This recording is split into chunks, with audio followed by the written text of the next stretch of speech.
Hey, in this next video, I am going to show you how to add a white line around your text.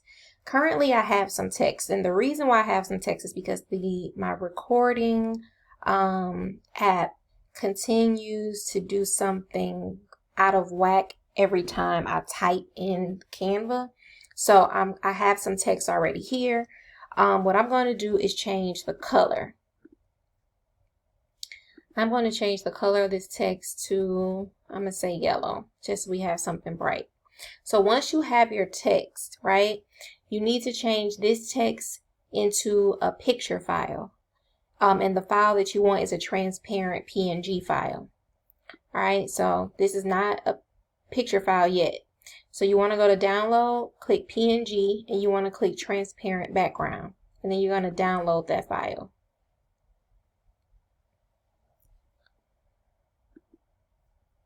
And you want to open it up. Okay, now this is a picture file. Now you want to take that picture file and you're going to upload it to Canva. I already have one uploaded, but I'm going to upload this again.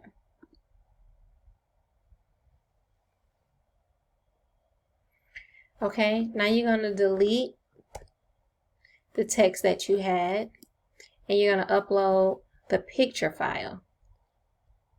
What I like to do with all files, although it's transparent, I always still like to go back and do a background removal.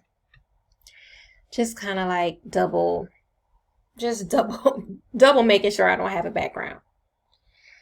Now, I'm going to click apply. And then once I click apply, I'm going to go to shadows. It's basically the same process we just did in outlining a person or an object, because this is a picture file now. So we're going to go to glow, double click on glow. Remember in the last video, I told you have like a black blur around the picture file. So you want to change that to white. You want to remove that blur, and you want that transparency around the image to be as crisp as possible. Okay, you see the white line forming? And then you make that white line as thick as you want. As thick as you like, okay? And this is how you make a white line around text. All right, and you want to click apply to lock it in. And there you have it.